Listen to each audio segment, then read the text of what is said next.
December 19, 2025, 9:47 a.m. The servers of the Department of Justice crashed. Millions of people were trying to access the same documents at the same time. Social media exploded instantly, and there was only one name at the center of it all: Donald J. Trump. So, what did those documents really say? Morning hours. The release of the files. The Department of Justice building in Washington, D.C. woke up to a morning as quiet as usual. But what began at 9 a.m. would turn into one of the fastest spreading digital earthquakes in world history. Documents related to the Jeffrey Epstein case, kept in court archives for decades, were released to the public by a federal court order. When the first pages were opened, journalists held their breath. The initial documents mentioned not only Epstein's name, but dozens of well-known figures as well. Political leaders, business executives, artists, academics, and of course, one of the most searched names of all, Donald Trump. Within minutes of the documents being published in PDF format, the hashtag Epstein files reached 2 million tweets on Twitter. But this time, it wasn't just conspiracy theories. Court records, witness testimonies, emails, flight logs, everything was there. But the real question was this: why did Trump's name appear in these documents? And what did it actually mean? The early 1990s. 2 men, 1 friendship.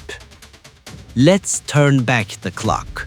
1987, Manhattan. At the time, Donald Trump was only 41 years old and a rising star in the real estate world. Jeffrey Epstein was just 34, but he was already a mysterious financial advisor, operating behind closed doors on Wall Street. Both men were chasing wealth, power, and prestige. Their first encounter took place at a gala night at Mar-a-Lago. One photograph from that evening would later become one of the most widely shared images on the internet today. 2 men in tuxedos, smiling at each other. There is a sense of ease between them, not the look of strangers, but of friendship. And that friendship would last for years. Trump and Epstein became 2 of the most visible figures in New York's high society during the 1990s. They were seen together at parties. Epstein frequently visited Trump's Mar-a-Lago club. Trump, in turn, described Epstein as a terrific guy. In a 2002 interview, he even said, "I've known Jeff for 15 years, terrific guy. He's a lot of fun to be with. It's even said that he likes beautiful women as much as I do, and many of them are on the younger side. Jeffrey enjoys that." Those words are now shared again and again on social media. But in 2002, it was treated as just a joke. No one fully grasped what it meant, or perhaps no one wanted to. But what was really going on during those years? Nights at Mar-a-Lago. Mar-a-Lago was one of the most magnificent mansions in Palm Beach.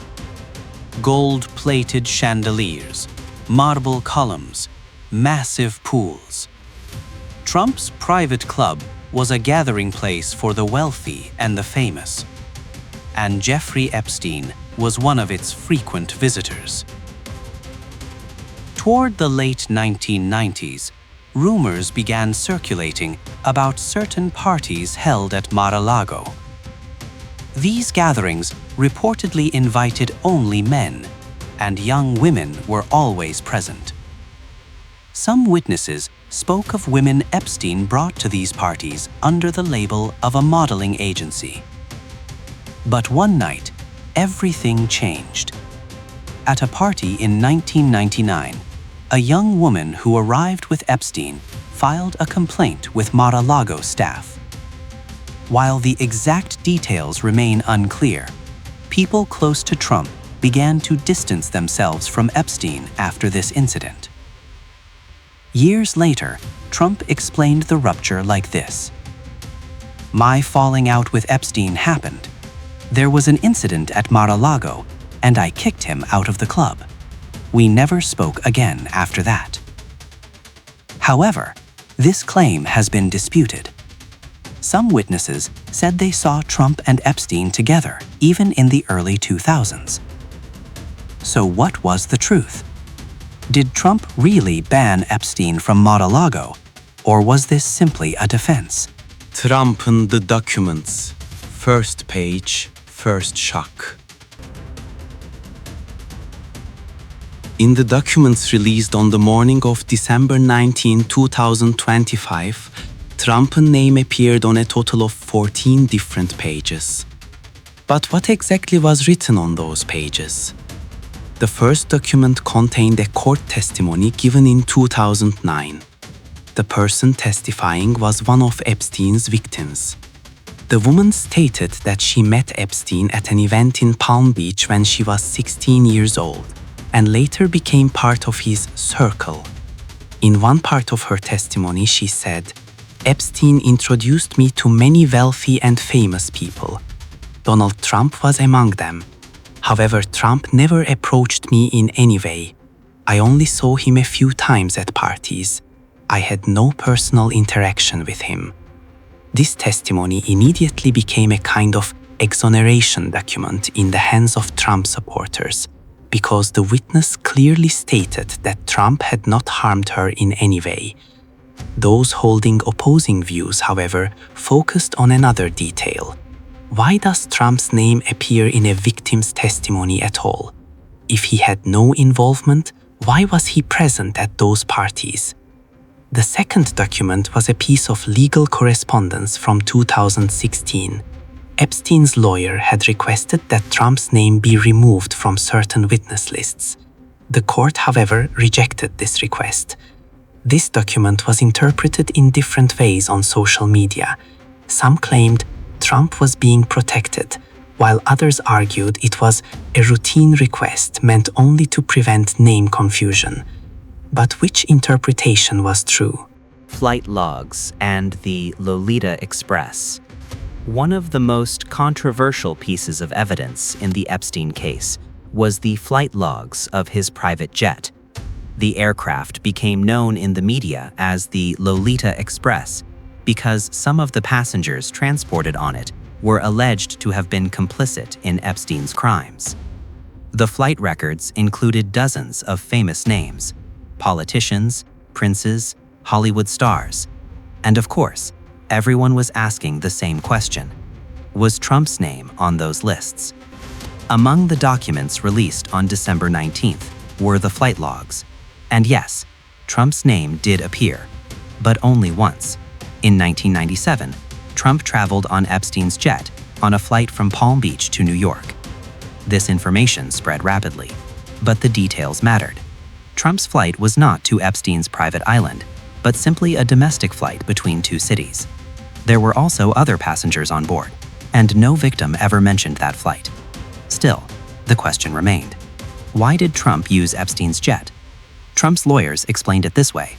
At the time, Mr. Trump's own jet was out of service, and Epstein offered his aircraft as a courtesy. This was a completely innocent situation, nothing more. Critics, however, found this explanation insufficient. Some of the other individuals who used Epstein's jet during those years later faced serious allegations. So was a flight record proof of innocence or a sign of guilt? The 2016 elections and the allegations. 2016 was a turning point in Trump's life. That year, he was running for president of the United States and facing a new scandal almost every day. Alleged Epstein connections were among them. In October 2016, a woman using the name Katie Johnson filed a lawsuit against Trump. Her claim was shocking. She alleged that in 1994, when she was 13 years old, she was sexually assaulted by Trump at a party hosted by Epstein. The lawsuit surfaced just weeks before the election. The media went into a frenzy. Trump's campaign vehemently denied the allegations, calling them completely false and defamatory. However, the case was withdrawn before it reached court. Through her attorneys, Katie Johnson stated that she had received death threats and could not continue with the lawsuit. The withdrawal became ammunition for both sides. Trump supporters argued it was a baseless claim, that's why it was dropped. While critics countered, she was silenced because of the threats. So what was the truth? Who was Katie Johnson, and were her allegations credible? To this day, there is no definitive answer. Katie Johnson's true identity was never verified. Some investigators claimed the name was fabricated and part of a conspiracy campaign. Others argued that she was real but went into hiding out of fear. The documents released on December 19th did not include any direct material related to the Katie Johnson case. Still, the lawsuit remains one of the darkest allegations surrounding the Trump-Epstein relationship. And those allegations are being discussed once again today. Trump's defense and countermove. Trump has never offered a fully consistent defense regarding his relationship with Epstein. At times he said, "I kicked him out of my club years ago." At other times, "I didn't know him very well." And sometimes, "Everyone knew him. Knowing him isn't a crime."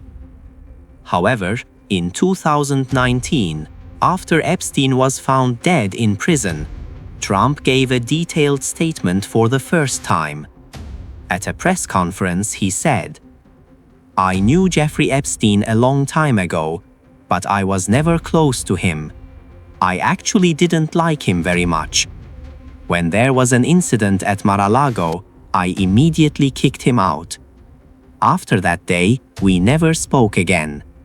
Some people don't know this, but I cut ties with him long before that." Trump supporters presented this statement as definitive proof. Critics, however, pointed out several inconsistencies. For example, in 2002, Trump had described Epstein as a terrific guy. If he had expelled him in 1999, why was he still praising him in 2002?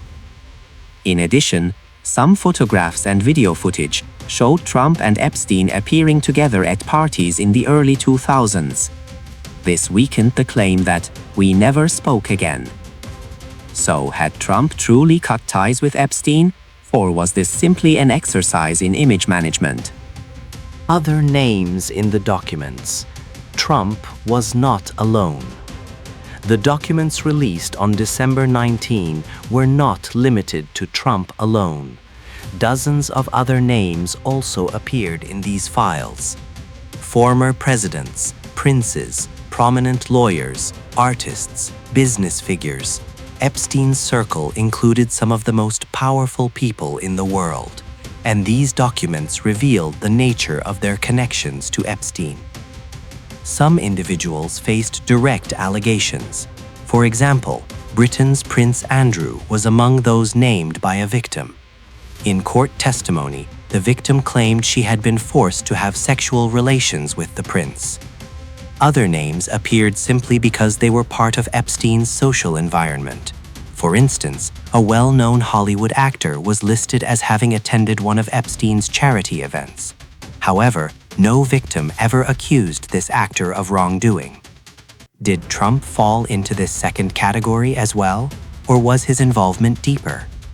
Did the documents show Trump as merely part of the social circle, or something more?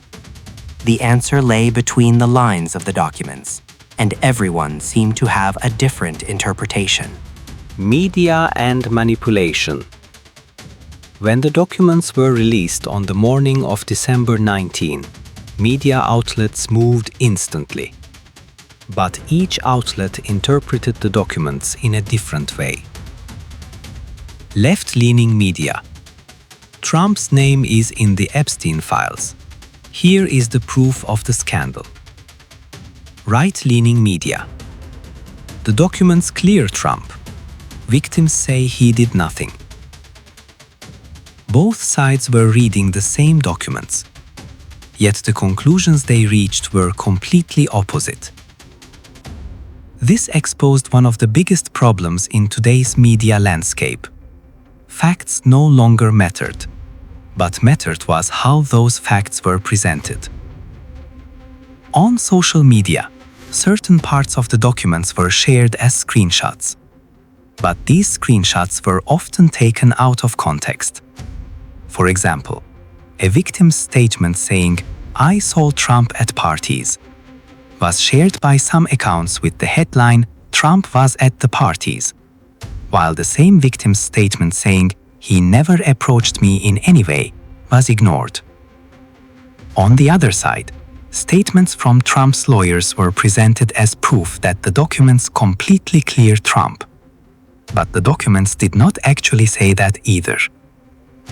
The truth lay somewhere between the two extremes, but no one wanted to listen to the middle. The victims and their voices. Amid all this noise, the most important voices were often forgotten, the voices of the victims. At the center of the Epstein case were dozens of women. Some had been abused when they were just 14 years old. Some were torn away from their families. Some were silenced for years. The documents released on December 19th included these women's court testimonies, and those testimonies told a story of fear and pain.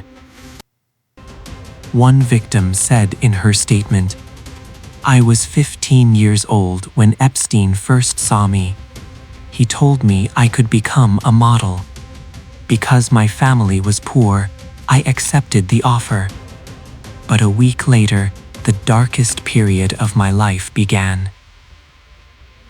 Another victim described being kept for years on Epstein's private island.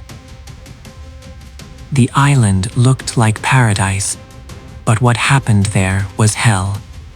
We were constantly watched, we couldn't escape, and wealthy, famous people were always coming and going. Trump's name did not appear directly in these testimonies, but the phrase, "wealthy, famous people," raised questions in everyone's mind. Who were these wealthy, famous people? And was Trump one of them? The victims did not answer this question directly, or chose not to. Some had decided, on the advice of their lawyers, not to explicitly name certain individuals. Still, there were clues between the lines. And those clues pointed to Trump's social circle during that period. 2020 and Epstein's death. In August 2019, Jeffrey Epstein was found dead in prison. The official explanation was suicide, but almost no one believed it. Epstein's death turned into one of the biggest conspiracy theories of modern history. Because before he died, Epstein could have testified about many powerful figures, and some people did not want that to happen. Trump was one of the first leaders to comment on Epstein's death. He wrote on Twitter, "Terrible thing about Jeffrey Epstein dying in prison. It's a huge failure from a security standpoint. How does this happen?" This tweet was interpreted in different ways. Some said it showed Trump's determination to expose the truth. Others claimed he was trying to clear his own name.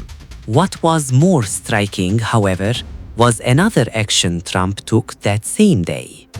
Trump retweeted a conspiracy theorist's claim that Epstein was killed on the orders of the Clinton family. The retweet quickly went viral, and theories portraying Epstein's death as a Clinton murder exploded. Why did Trump share such a tweet? Did he truly believe it, or was it a political move? Trump's advisors later described the retweet as accidental, but the damage was done. Epstein's death was no longer seen as just a suicide, but as a conspiracy. The 2024 elections and the Epstein shadow. The 2024 presidential election was meant to be a comeback story for Trump.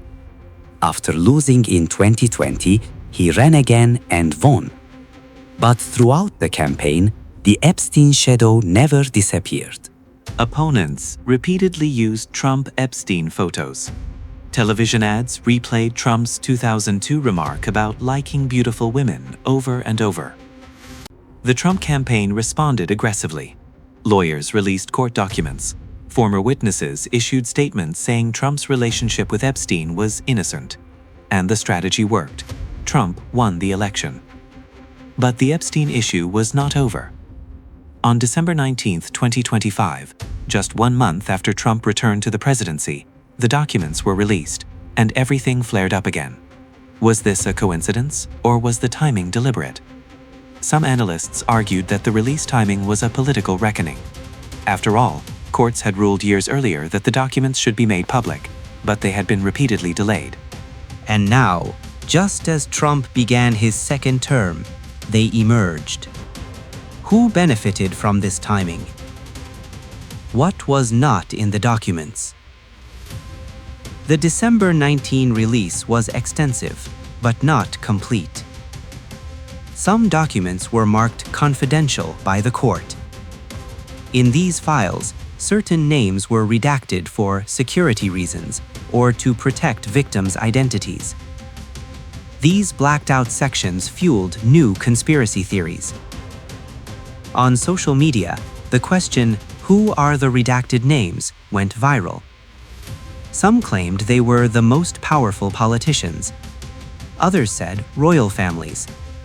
And of course, some speculated, maybe Trump's name appears even more in the redacted sections. So what was the truth? According to court records, most redactions were made to protect victims' names or minors' identities. However, some sections were also sealed for national security reasons. That phrase, national security, raised the most suspicion because it was alleged that some of Epstein's connections extended beyond business and politics into the intelligence world. Was Epstein an intelligence asset? And how did Trump fit into that world? Intelligence theories. One of the most common theories after Epstein's death was that he was part of an intelligence operation. According to this theory, Epstein was used to entrap powerful individuals. Hidden cameras on his private island alleged recorded illegal acts by famous figures, and those recordings were later used as blackmail. Was this true? Some former intelligence officials made statements that appeared to support the theory. A former Mossad agent suggested Epstein could have been part of an operation, though no concrete evidence was provided. On the other hand, the FBI and the Department of Justice dismissed these claims as baseless conspiracy theories. So where did Trump fit into this? If Epstein was truly part of an intelligence operation and Trump had social ties to him, what did that mean? Was Trump also compromised? Or was he aware of the operation and managed to protect himself? The December 19 documents did not provide clear answers, but some email records showed Epstein holding private meetings with certain individuals. Was Trump present at any of those meetings? What do the victims say about Trump? One of the most critical parts of the documents was the victims' direct testimonies, especially how Trump was described. In one statement, a victim said, "I saw Trump at parties, but he never spoke to me. He didn't even look at me. He was talking to Epstein and then left." In another statement, a different victim described Trump as polite. "Once, Trump asked me, 'How are you?' but he didn't say anything else. He wasn't like the other men." Trump supporters immediately presented these statements as proof of innocence, pointing out that victims explicitly said Trump did nothing to them. Critics, however, focused on a different detail. Why does a victim say he wasn't like the other men? That implies there were other men behaving differently. So, who were those other men? The documents named some individuals, but not all. What made Trump different from the other men? Was he simply lucky? Did he consciously keep boundaries? Or were the victims withholding information? The Battle of Lawyers. After December 19, a legal war began. Trump's lawyers issued an immediate statement. These documents once again proved that President Trump had no involvement in Jeffrey Epstein's crimes. No victim has accused President Trump. No document shows that President Trump participated in any illegal activity. This should mark the end of years of defamation. But opposing lawyers responded quickly. Attorneys from human rights organizations said, "Not being accused in these documents does not automatically clear anyone.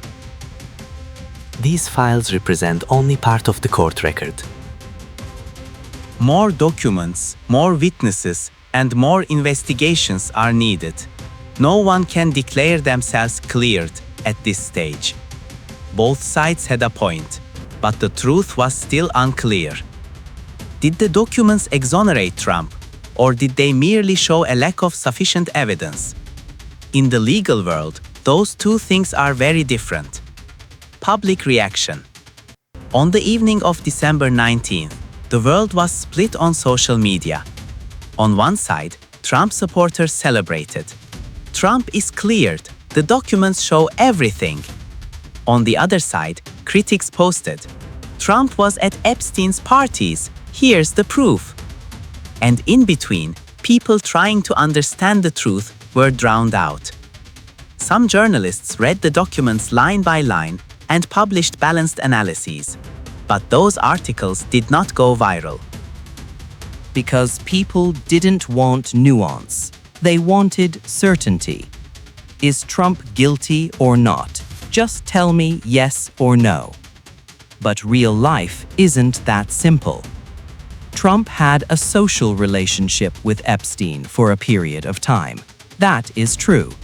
But that does not automatically mean criminal complicity. Trump attended some parties with Epstein, also true. But what happened at those parties and who did what remains unclear. Trump was described as polite by a victim, but that does not tell the whole story. The truth was full of gray areas, but society wanted only black and white. Historical perspective. Let's step back and look at the bigger picture. The Epstein case was not just about one man's crimes. It exposed the failure of an entire system. For decades, Epstein operated under the protection of powerful people. Police, prosecutors, politicians. Many looked the other way. When Epstein was first arrested in 2008, he made a deal. He served just 13 months and was even allowed to leave jail for work release. It was one of the biggest scandals in the justice system. At the time, few people spoke out. Epstein was considered untouchable. When he was arrested again in 2019, things were different. Victims were no longer silent. The #MeToo movement had empowered women to speak, and Epstein's death detonated everything. So where was Trump in this story? Was he part of the system, or merely someone who moved around its edges? The documents did not give a definitive answer. But one thing was clear. Trump was inside Epstein's social circle, and that circle opened the door to a dark world. 2025 and the future. December 19, 2025 was not just a document release, it was a turning point. The documents changed how society viewed the Epstein case. It was no longer just the story of a criminal. It was the story of a system, and Trump was one of the most visible figures connected to that system. More documents were expected to be released in the rest of 2025. More witness statements would come out, and more questions would be asked. Why does Trump's name appear in these documents? The answer is not simple. Trump had a social relationship with Epstein at one point, but the depth, limits, and consequences of that relationship remain unclear. The documents did not prove Trump was innocent, but they also did not prove he was guilty. They showed only one thing. The truth is far more complex than we want it to be. What do you think? Now it's your turn. You've read the information. You've seen the documents. You've heard the testimonies. So what do you think? Is Trump innocent in the Epstein case? Or is something being hidden? Only you can answer that. Because documents provide data. Finding the truth is up to you. And maybe the real question is this: are you truly ready to face the truth? Because sometimes the truth isn't what we want to hear. Sometimes the truth is gray. And sometimes the truth is never fully known. December 19th, 2025 opened a door. What lies behind it, only time will tell.